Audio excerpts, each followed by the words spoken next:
What is going on, ladies and gentlemen? Welcome back to the channel. I hope we are doing great today because tomorrow is going to potentially be a pretty bad day. Hopefully not, we'll see, but it's definitely setting up for one of those days. But nonetheless, if it does not say live in the bottom right hand corner of your screen, unfortunately you are watching the recap. Go ahead, click back on the main channel, refresh the page, and get yourself on the live stream that is currently live, baby. We are in there. You are seeing bond yields falling as of right now here in the futures market. So that looks to be a positive, and that's what is sending the stock market up a little bit here in the futures market. But I will say, if really there's no good outcome to tomorrow, and if you guys watch the videos earlier, you already know this, right? You know my theory on this. But at the same time, I didn't really say this part of it. I wasn't super specific, but at least for this part, if the Fed signals and continues to raise as if there's no end to these 50 basis point and now 75 basis point rate hikes, the 10-year Treasury yield has no choice but to continue to go higher. It's only at 3.42%.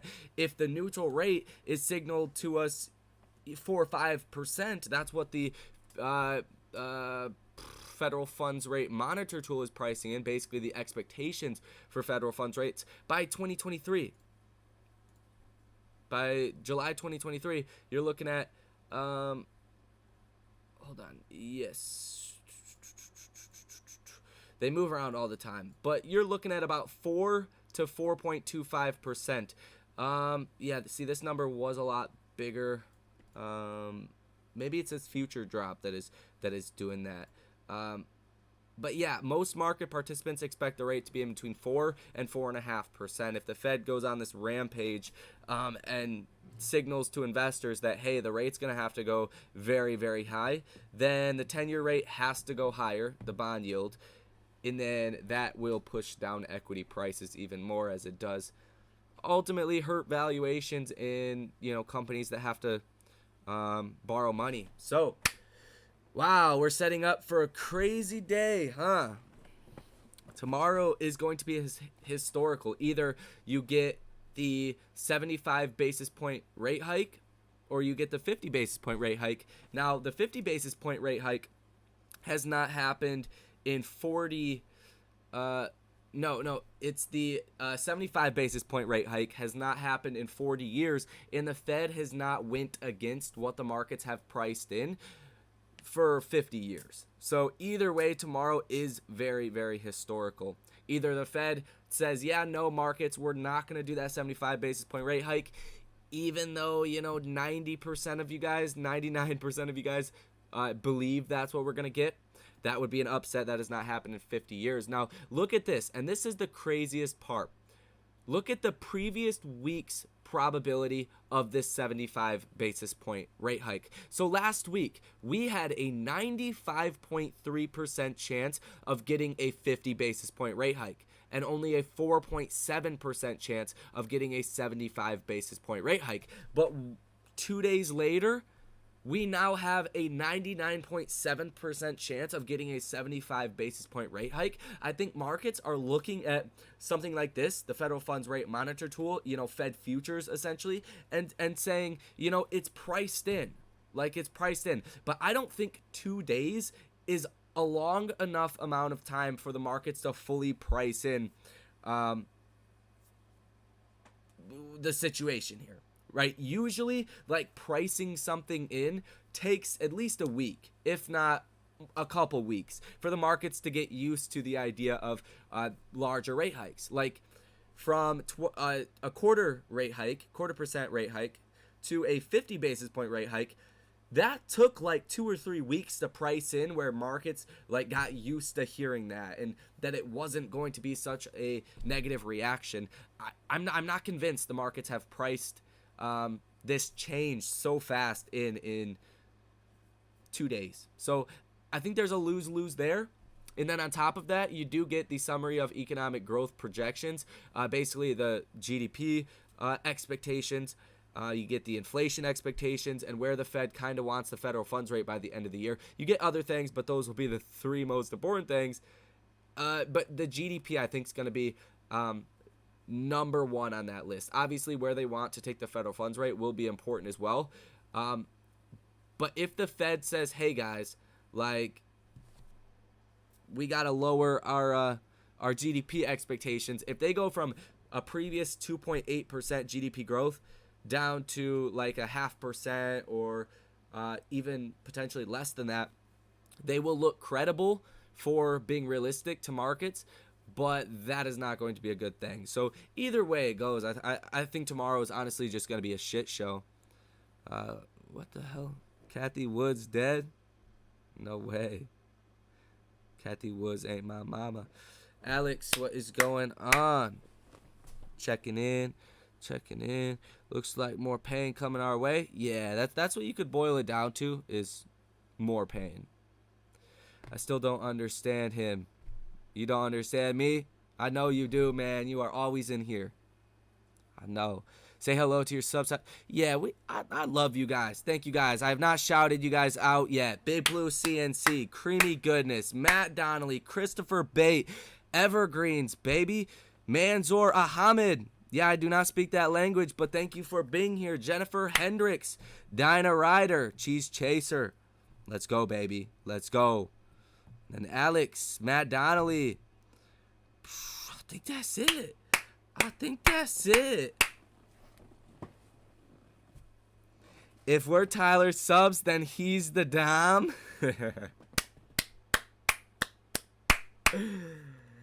Man, whatever you want, man. Okay? Quadruple Witching Day on Friday? I think it's triple Witching Day. I don't believe there's single day stock futures, I believe. But, yeah, what do you guys think? Absolutely the Dom. Oh my gosh. Okay. Sleeps with the fishes. Yeah, we haven't heard much from Kenny. Kenny boy is laying low. Do you think Kenny's laying low? He's like getting out of Dodge. He's not really walking around Wall Street like that anymore, is he? He's probably got personal security, to be honest. Oh, breaking news. China's economic numbers come in better than expected, but difficulties and challenges remain. Man, China's numbers are so fake. You think our numbers are bullshit? Pfft, China's are complete ass. You can't believe anything they say.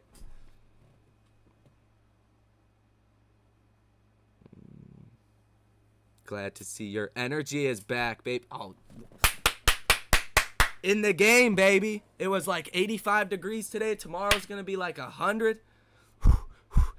Gotta get that heat. Oh, member for 9 months, baby. 9 months? It's been 9 months. That's crazy. Ready for Moas, homie. Yeah, me too. Look at the strength we've seen today. I think that was very encouraging. Said, what about me? Oh, yeah. Shout out to Tyler, too. Tyler's take over the world, baby. There we go. Christopher Bate, need these shorts to come out and get annihilated. Yeah. I feel that. That's going to be a crazy day. I mean, not only just what's going on with individual stocks, but just the overall situation. Like, dude, this is bad. Like, it makes me, like, I don't know. I love this shit so much, investing, all of that, but it's like, it's bad right now. I hope you guys realize that. Year to date on the NASDAQ is down 31.31% in 6 months. That's the bullish case as well. You know, if the Fed were to come out and kind of signal to markets that they're like more serious about getting inflation down, but they're going to be realistic with investors. The last thing investors want to hear is we're going to get 3% GDP growth for 2022 when that's not going to happen, right? So the markets could be, this could cause a bullish reaction. I don't expect it. at all. But if the Fed comes out and they say, hey, we expect around 1% GDP growth, we expect inflation to get down to about 7.5% by the end of the year, and we expect a recession possibly in 2023, the markets are probably going to rip off of that. Why? Because the Fed is being honest. That's something that we can kind of say, hey, that's realistic, right? And we're already down 31.31% in 6 months on the NASDAQ. That's the only bullish case I can think of. If the Fed's not aggressive enough, that's bearish. If the Fed is overly aggressive, that's bearish. But that middle ground is really that's it. That's it. You know nothing. Dislike. You follow. Well, brother, stick around a while and you will learn a lot, okay? Okay? But I love you, John Chapman. I hope you find peace in your soul. Because coming in here and screaming at me or spreading a negative message is not helping you. It's not helping nobody, okay? But I love you. Don't let Joe Biden hear you dissing China. Oh, yeah. Yeah, if I go missing, it's definitely because I dissed China or Russia. One of the two. I'm waiting on dividends from TCIL. Smash the like button. Yeah, we got to pay out them dividends, man. Take it public. Let's take this thing public. You're like, can we do that? Start our own real estate fund or something. Take that motherfucker public.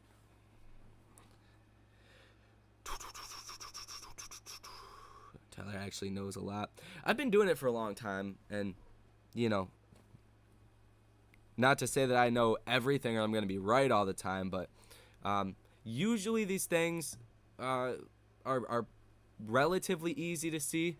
You know, I was telling people in my real life about gas going to $6, $7, $8 a gallon. Well, where are we at right now? We're at like $5.50 in Michigan. I know some of you guys are already higher than that, right? I was saying this to people I know 6 months ago. I've been talking about a recession for a very long time now, right? It was common econ 101 what happened in 2021. Massive economic expansion, and then you just see inflation starting to go up. That was pretty straightforward. I think a lot of people expected higher inflation than what the Fed was saying and what other experts were saying, but it's simple. Economic expansion, free money, funny money I like to call it, and then boom, you get thrown into a year where that pretty much all stopped like immediately, right? It's simple. People are going to have less money. You will go into a recession off of that. And that was like the base case scenario for me. You add on top of that, $5, $6, $7, $8 gallons of gas and diesel.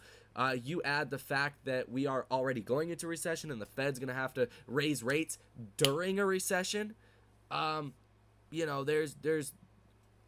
not a lot of good things you can honestly say. If oil were to fall tomorrow, let's say Russia says they're done with the war, that would be the single most bullish thing to the markets. But I'm not convinced that's going to happen. If it does, though, you want to bust out that pocketbook, that wallet, and you want to go shopping ASAP, because the price of oil is directly related to every recession that we have ever had since the price of oil became trackable. What was that, like the 20s, 30s? But we've never had this high of gasoline for this long. So I think it's good. Yeah, the join button is, I heard it was on Android. Not sure though. I have an iPhone, and it's definitely on desktop, but it's not on iPhones. I know that. I've tried to join stuff like that, and Megaback's down 41% in a day. Wow. Yeah. Yeah, it's like floppy, right? So I've talked about this a couple times, like multiple times in the past, but a couple times as of recently. The money just it's going to like ping pong back and forth off of different different stocks in the retail sector, right? Redbox did not have a great day today. AMC was up 4%. I believe GME was up. BBBY, yeah, GME was up almost 7%. Bed Bath & Beyond was up almost 8%, including the move in after hours. So it's really just going to go back and forth to different trades. At least that's what it looks like to me. And it even makes sense with all the shorts that all of these stocks have. Like they all have high short interest. So, you know, if shorts are covering in one, shorting in the other one, they can kind of try to spread out the damage, call it that, with just a whole group of stocks. So you'll not go up. Adam Aaron will use millions of dollars of investor money to buy a gold company if you pump AMC.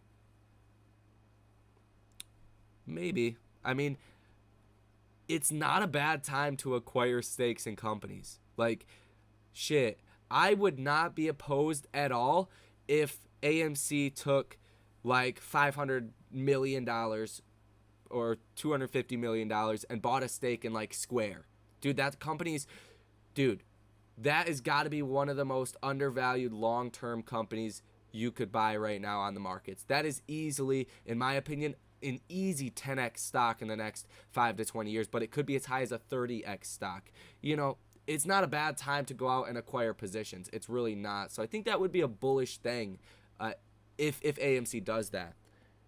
Right? Like, man, not financial advice, but Square right now, dude, $35 billion market cap is insane. Is insanely low. Look at this company, right? They make almost $18 billion of revenue for 2021. They have bad profit margins because they're growing.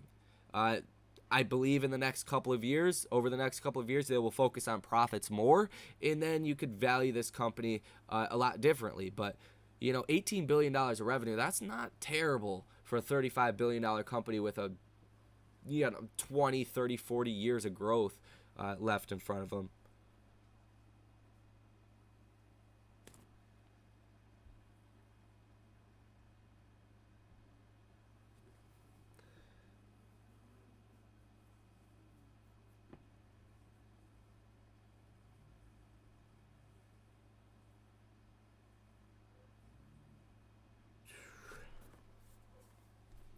Redbox can't always be on a steady green candle. It's got to cool off a bit. I'll come back. The Ortex data is unheard of. I'm in Roblox till the shorts cover all of it. Yeah, I mean, there's definitely a case to be made still for Redbox. I mean, this is what they want. They want to shake people out. In all reality, the stock is still at, $9, $10. Like, it's still up there. They just want to scare people out, and that's what they do. Look, what the hell? Cost to borrow a minimum of 1.9%? That can't be correct. See, Ortex numbers are wild sometimes. Like, you got to take these with a huge grain of salt. There's no way you're telling me stock's 221% short, 4.33 million shares sold short, cost to borrow minimum of 1.9%, cost to borrow average of 920%, cost to borrow max of 1.05 thousand. No way. Like, these Ortex numbers are wild. As we can see what happened with AMC's Ortex numbers today. Just very strange. You could call it that. Now we're only at 20.18% short interest.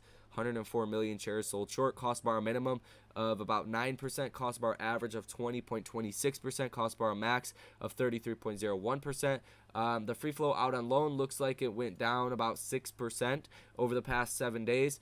And the short interest went from a high of 24% down to 20%. You have not seen shorts covering. I think they kind of pull these numbers out their ass, essentially, and just stick some shit in these boxes.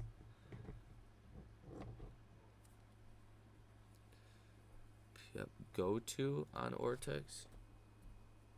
Or you're saying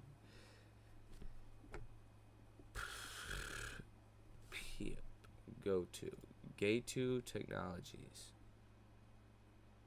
Oh, it looks like Chinese. That's scary. but 9.66% short, 12.86 million shares sold short. Cost bar max of 5.1%, 32% utilization, bar max of 5.1%, 32% utilization, days to cover 1.44. It's China. I don't like China. I can't do it. And you did see one option order for a 450 call for January 2024 that came in June 8th. That's interesting. $120,000. Especially they want they want to shake out people, especially the new investors. Oh yeah, that's what it is for sure.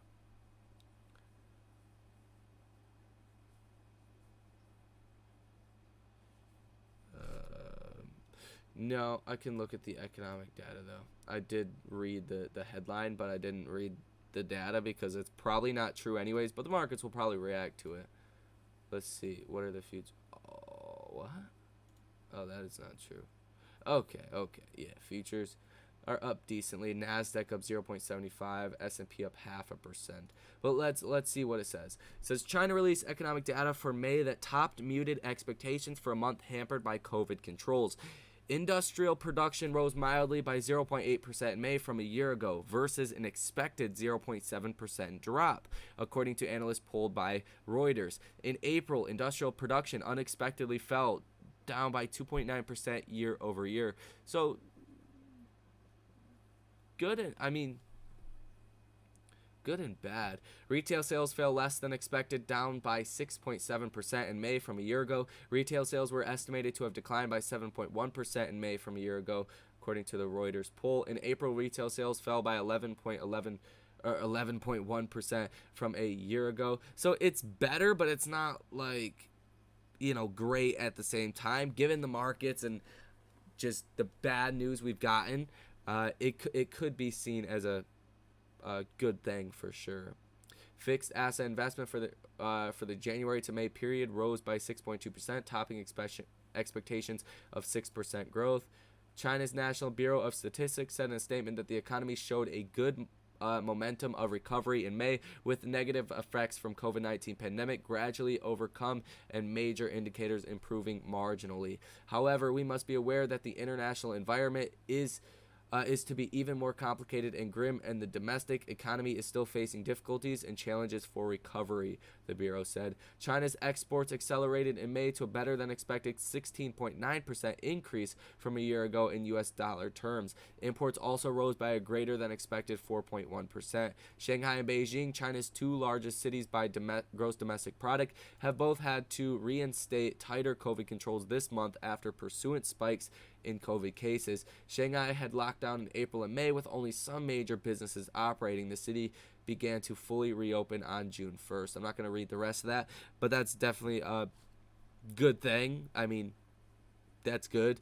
I think it's much less of a worry now for the markets, what's happening in China. If it gets worse, if they start locking down more cities and it becomes this bigger issue, then it could affect the markets more. But I think right now it's really the recession, inflation, the Fed, which are all kind of in a basket with each other.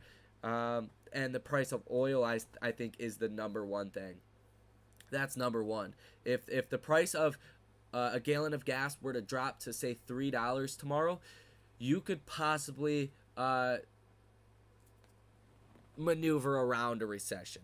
You could possibly come out without a recession or a very small one.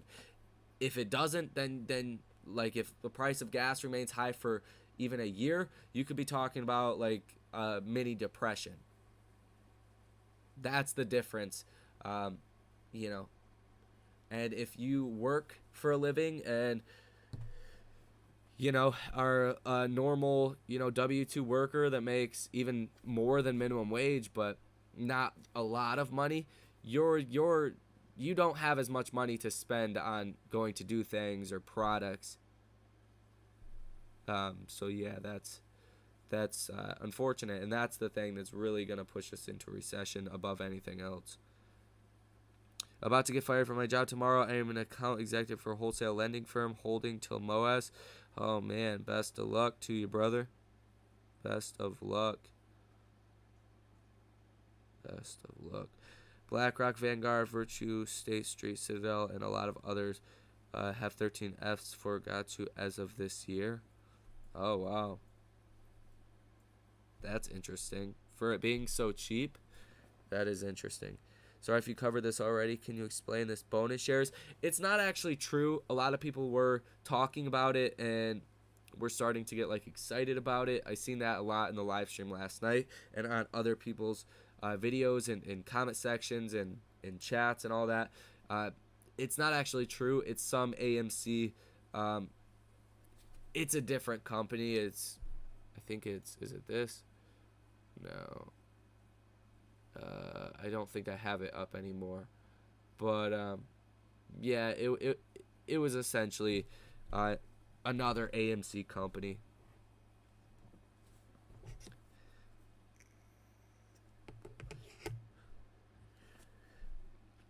If less shorts but also less shares available for lending together with higher cost borrow, any chance the lender is recalling the shares?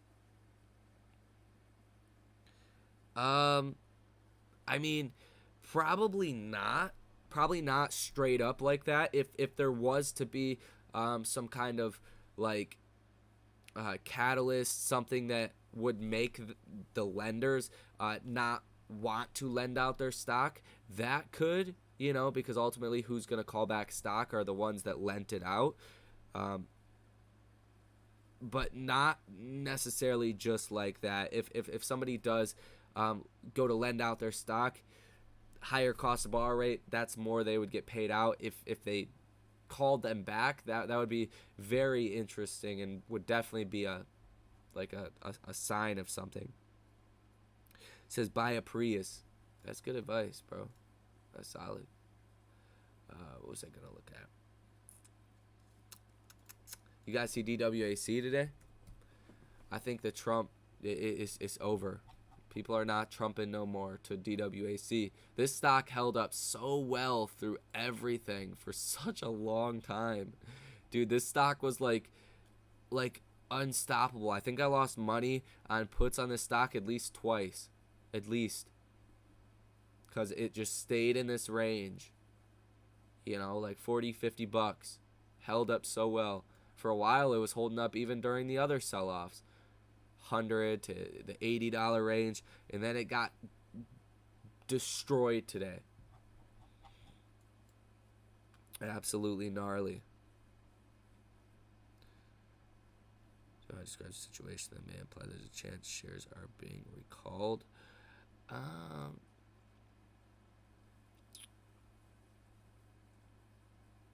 I mean, if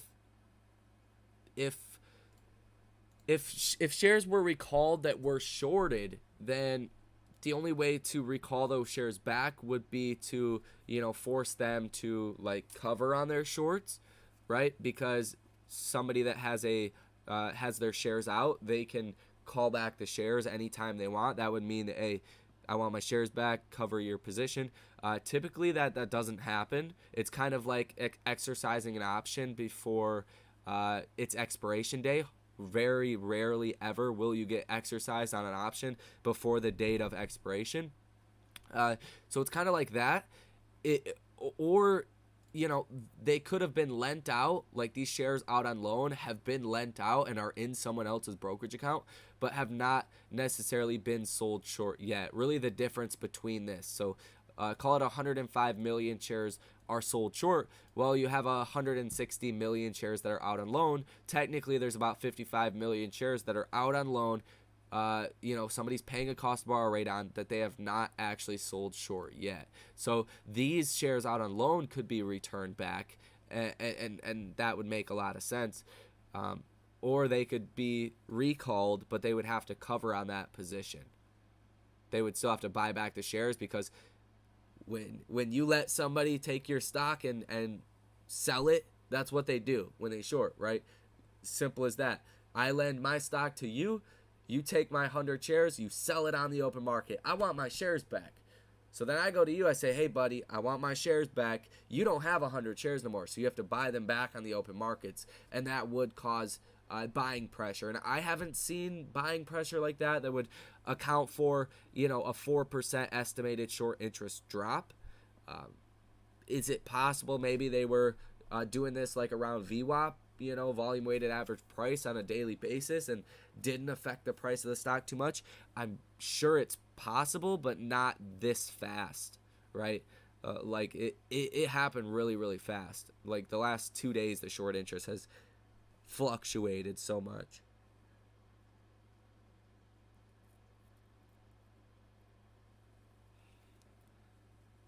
Trump's going back on Twitter once Elon owns it.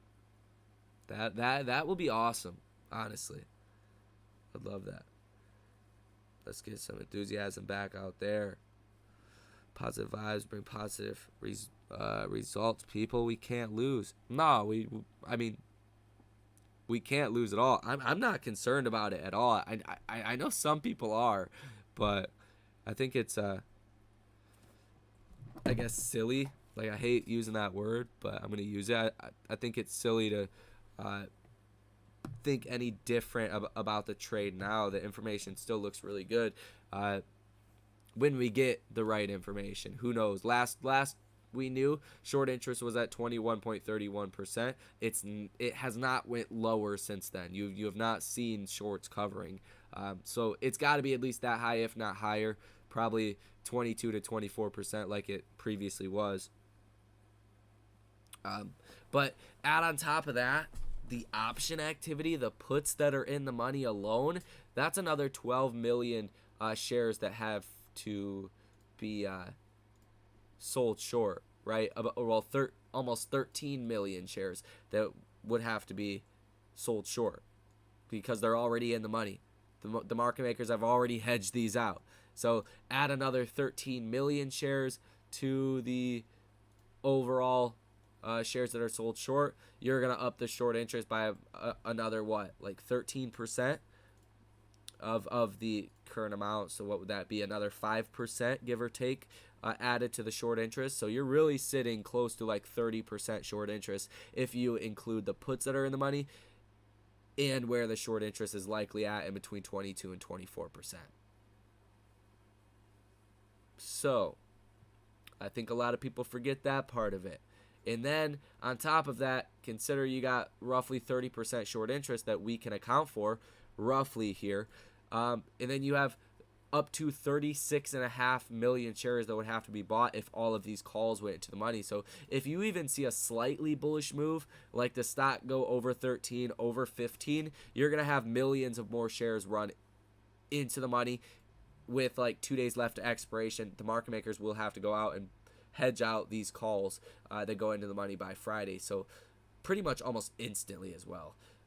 So I think a lot of people forget these things. And even for July 15th, that's going to be a much bigger expiration than even what we're looking at today, this week. Almost 400,000 calls that are out of the money for July 15th. That's insane. Yeah, end of last week was almost 24% shorts. Yeah. So, turn your mic up like a lot, please. Oh, yeah, it is kind of low, huh? Wow. Y'all let me just talk with the mic that low? That's like walking around with food on your mouth. And nobody said nothing. Man, I can't trust y'all. If I ever see you guys out at a restaurant or something, I'm going to have to check my face. Y'all would just let me walk around with shit in my ketchup in my beard and shit. Smashing on a steak. Y'all are crazy. It was probably really low. That was down a lot. Do you know what's going on with the GME stock split / dividend? Not necessarily. But we'll see.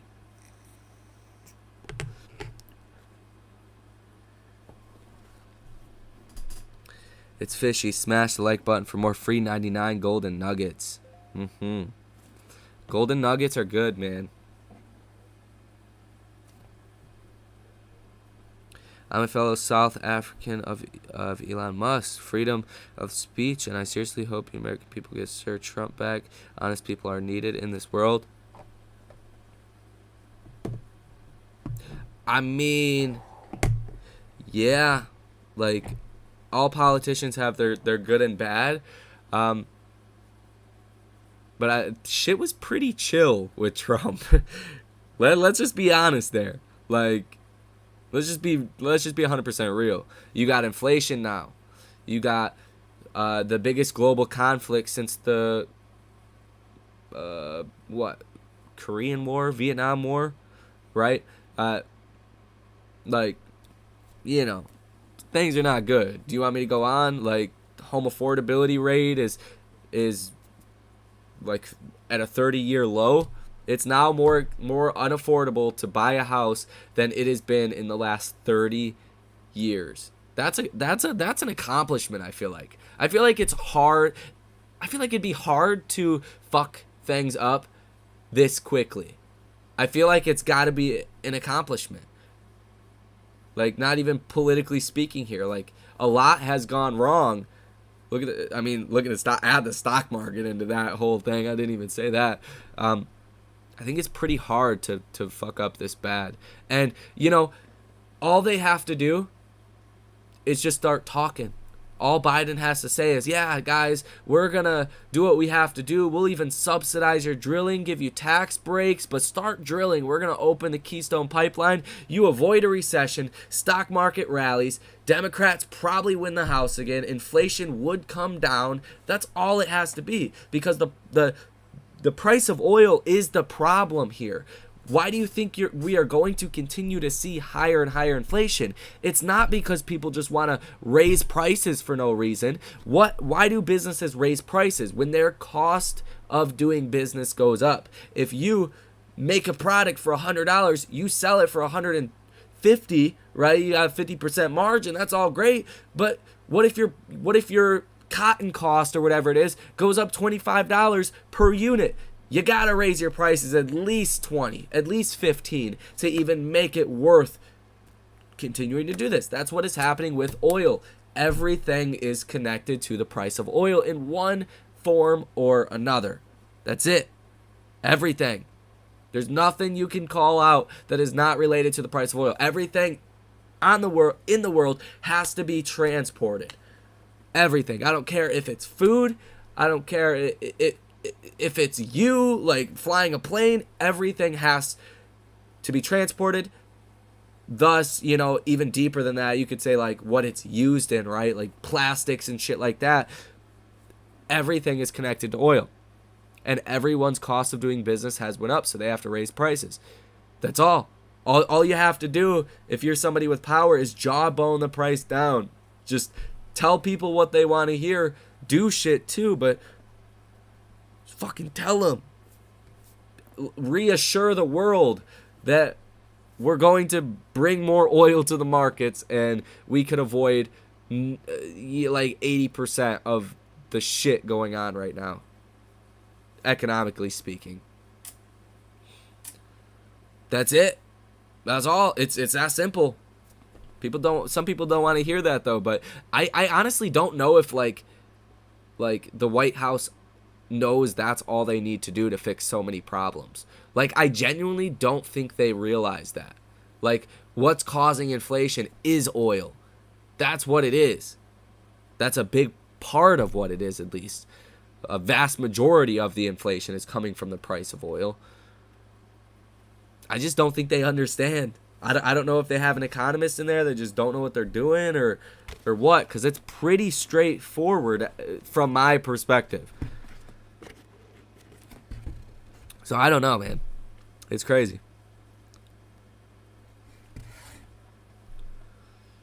The executive orders Trump led Biden a ticking time bomb.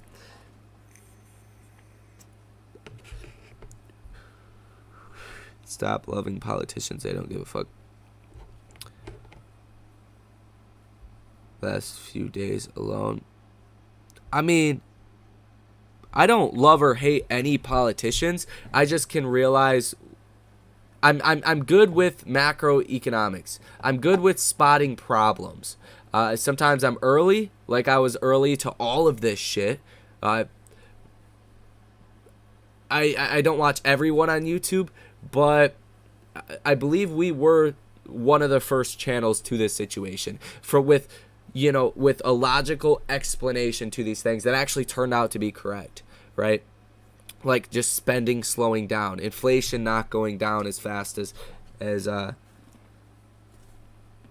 expected, things like that. So I'm really good with that, and I can spot, economically speaking, where the mistakes were, and it was obviously a mistake giving out an extra $600 a week to people that were unemployed. Why? People just stayed unemployed. Everybody got money. People and businesses started to expect, well, these people are getting all this free money. They're making more sitting home. We can charge a little bit more. And then things progressed from there. Obviously, lockdowns and shit did not help.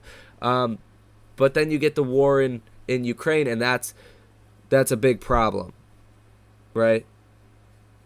So you can, like, I can sit here and say, like, what was bad and what was good about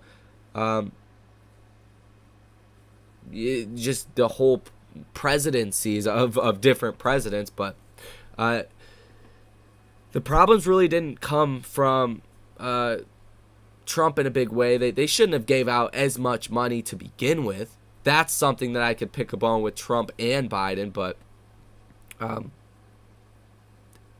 it was a vast majority of like what Democrats wanted to do. We had like $3 or $4 trillion of more stimulus that we were going to get, that was going to be passed, but it never happened. That would have been really bad. Imagine that right now. If we had passed that last stimulus package, it was like $3 trillion or something crazy. Imagine what inflation expectations would be then. Wild. But I don't love or hate politicians. I think they're all just good and bad. Economically speaking, some are much better than others.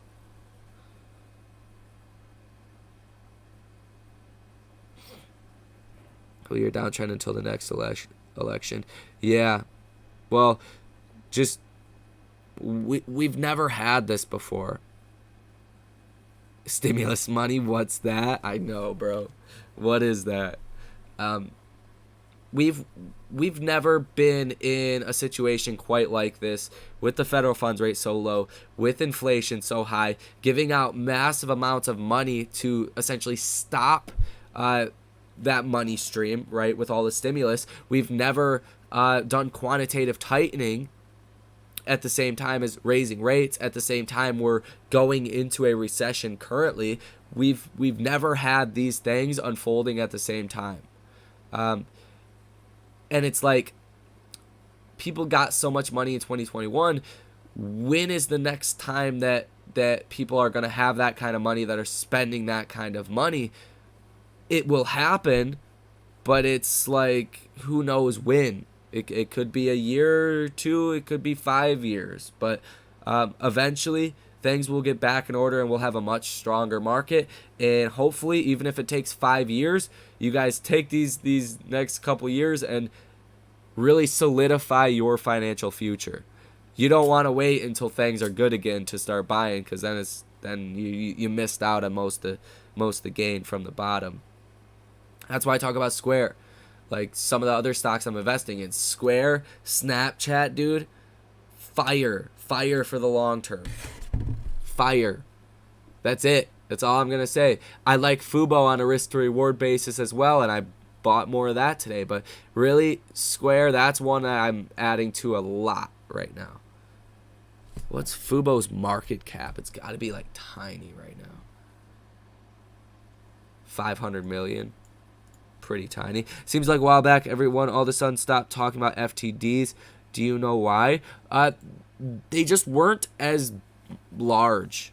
I check the FTDs from time to time, just to make sure we're not like overlooking something, and they've been relatively small. Sometimes you'll see weird like a million FTDs that looks like on paper it'll get cleared up. A lot of it's probably from option activity. That's usually where you get a lot of failure to delivers as well. Market maker activity, that like they're allowed to give you those IOUs to keep like a efficient market, right? So that's where you get a lot of FTDs, a lot of options as well. Around option expirations, large ones, you'll get more FTDs, and I likely expect that we will the next month or two with the large expirations that we're seeing this Friday and July 15th. But that's a really good question. I'll have to look again and see where the FTD situation is at. Is AMC bullish? Today was pretty bullish. What is Square, mate? Well, Square is like the. Have you guys seen those fancy like terminals at like stores? They're like higher end. They're very efficient, quick, and pretty easy to use. A lot of those are Square. So I think just in the future alone, like to have a traditional cash register where you like hit a button and it opens, like it's probably not going to be the case at a majority of places. You're probably going to have Square products everywhere, and Square makes their money off of transactions and other ways as well. Obviously, they're into crypto and a lot of other things. But I think that's going to be a big opportunity. The payment processing side, they own Cash App, which is the number one, call it finance app out there. And they also own Afterpay.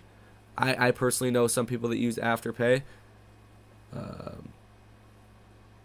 And other things as well. But I think that's where a big opportunity is for Square, and eventually like they're probably going to grow their investing side of their platform as well. Is every stock on discount now? A lot of your tech stocks like a Square, like a Fubo, a lot of those by my definition are on deep discounts. Like Kathy said, deep value. A lot of these are deep value. Square, Fubo, I would consider those deep value stocks. Snapchat, also a deep value stock. They have a lot to prove, but at a $19 billion market cap, it's solid. It'll say on Yahoo Finance like it's overvalued on a fair valuation, but that's just because these stocks don't have a lot of profits relative to their revenue. Like Square has $17 billion of revenue for 2021, but they only made like $100 million for profits.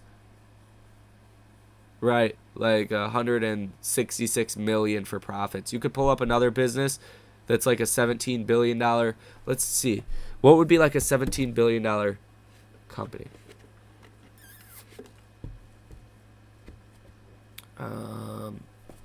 Let's just do PayPal. Let's see what that comes up.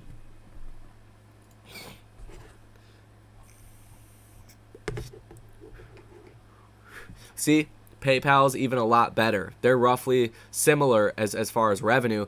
PayPal, $25 billion of revenue for 2021, but they made $4 billion in profits. So Square had $8 billion less of revenue for 2021, but PayPal had 40 times more profits than Square.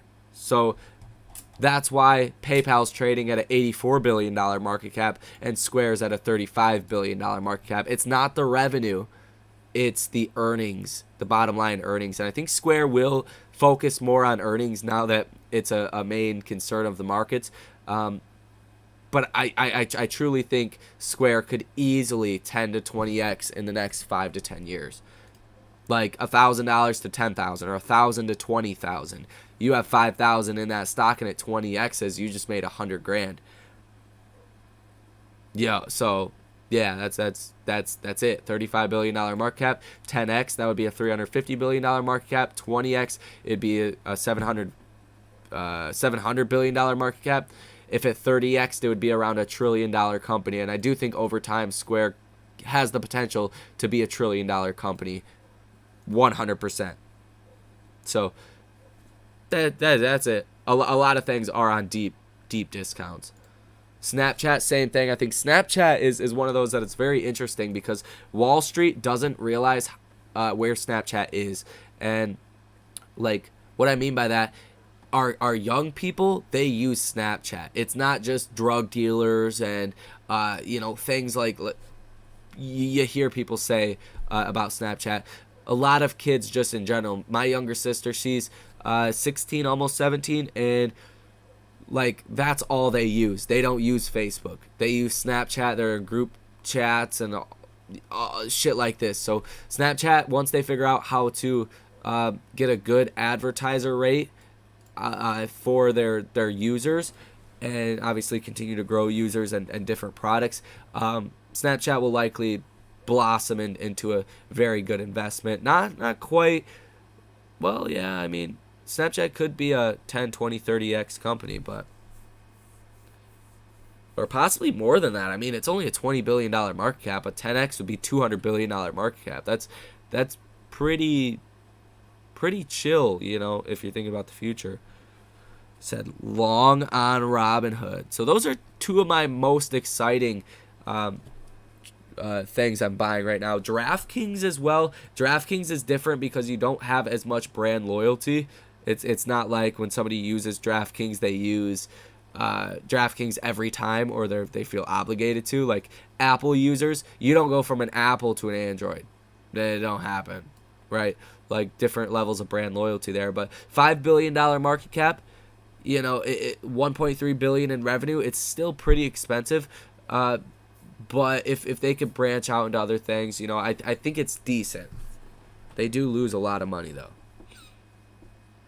But I definitely think it's decent. Matterport as well. I think that one's pretty good right now. $1.12 billion market cap. 3D scans, that is of the future. Shit, when you look at a hotel or something online in the future, or an Airbnb, you will not see anything besides a Matterport scan.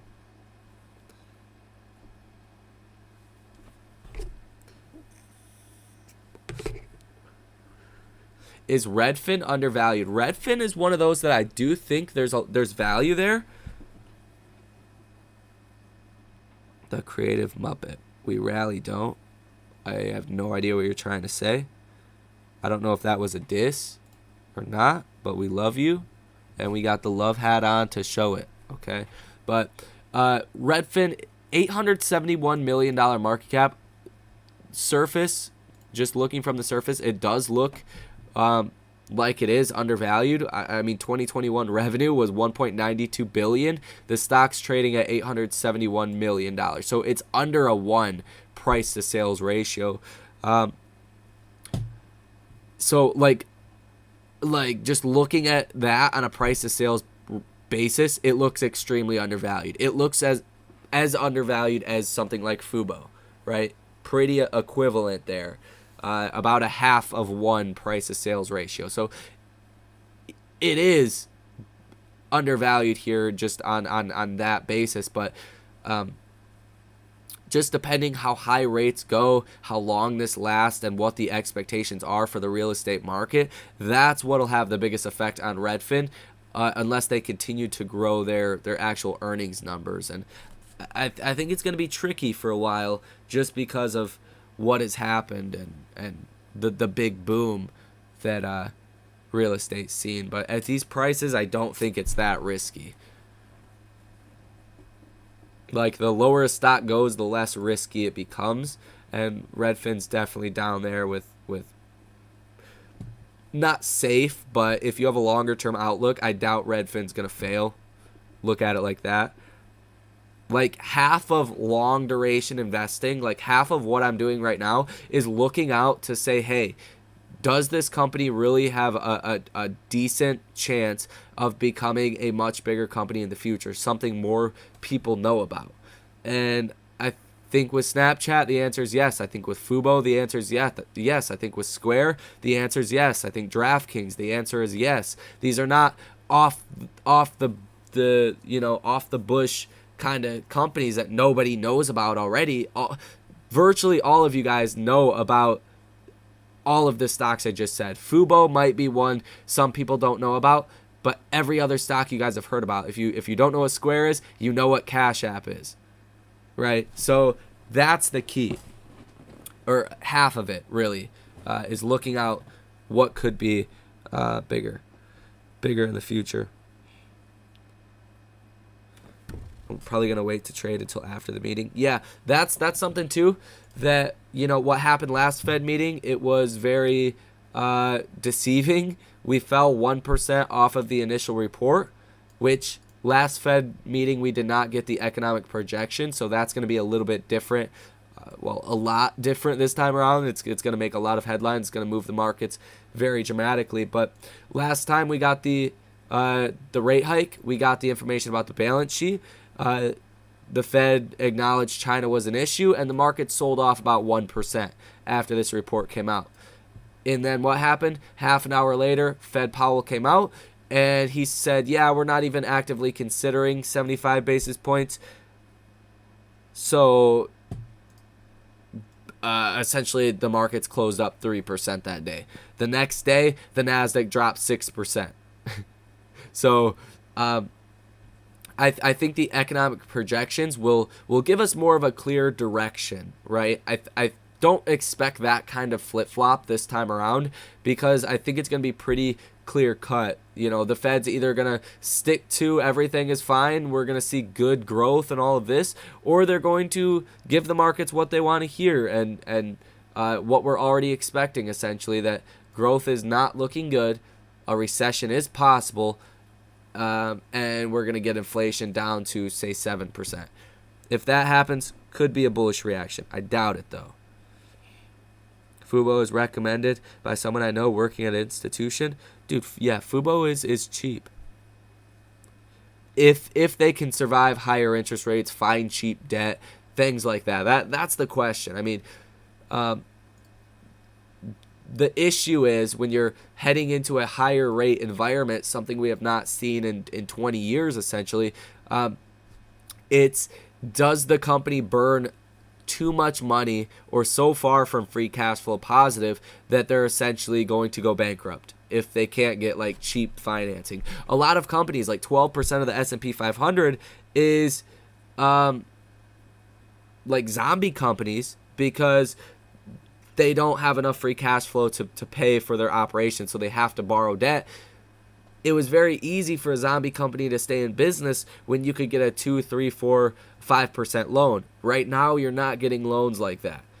You're not getting loans even at those interest rates. You're talking 7, 8, 9, 10% loans because it's so risky right now. That's the question. If Fubo can just survive and continue to grow like they are, dude, it's easily a 30 to 50x stock in the future. Easily. 10x would take this company to $5 billion market cap. A 20x would take this company to what? A $10 billion market cap. A 30x would take this company to a $15 billion market cap. I think every $5 billion added to the market cap is a 10x. So if this company were to go to $40 billion, that's an 80x. If this company were to go to $50 billion, that's a what? It's been a long day. That's a 100x. If this company could hit $50 billion market cap, that is a 100x on your money from here. Worst case scenario, the stock gets bought out for $1 billion, in my opinion. And that's double where the market cap is right now. Short the VIX? No. The VIX is, it hasn't spiked really. Can I not see? I have to go to this. It's like, it's higher. It has spiked, but I think there's a lot better things to short.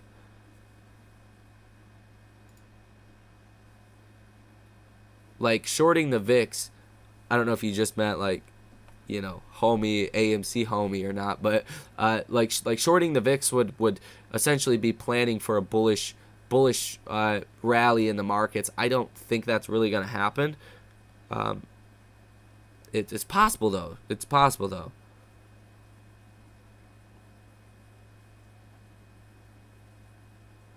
Yeah, shorting the VIX would mean that people expect a bullish reaction, but I don't know. I don't know. Last look at futures. We'll go ahead and wrap this bugger up. It's going to be an early morning coming tomorrow. You do have retail sales in the morning. That's going to be the first thing. That's going to be pregame Powell, something for the markets to react to. coming out at about 8:30 in the morning, so it's too late to make a trade on that. It's whatever you got in your portfolio is mercy to retail sales. So that's what we're gonna wake up to. So I wouldn't take these futures with like certainty.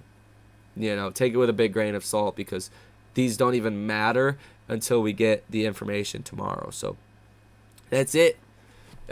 Futures up 0.75% for the NASDAQ, S&P up 0.52, and the Dow futures up 0.37. That's going to be it. Thank you guys for tuning in. We'll be live again tomorrow, 10 p.m. to 11 p.m. Eastern Standard Time. We are in there like swimwear. There's going to be a lot to talk about. If you guys have not signed up with Webull, Moomoo, and Public, I'm telling you, it's free money. Go ahead, get yourself that free money. But yeah, if you guys want to come trade with me as well, link down below in the pinned comment. We've been doing very well. That's just if you get sick of sitting on your hands waiting for the green days again. But it's definitely not for everyone. But if you're interested in learning how to trade options and having somewhat of a not like a mentor, but somewhere to pass ideas around with other people, that's where it can benefit you the most. So that will be linked down below in the description as well.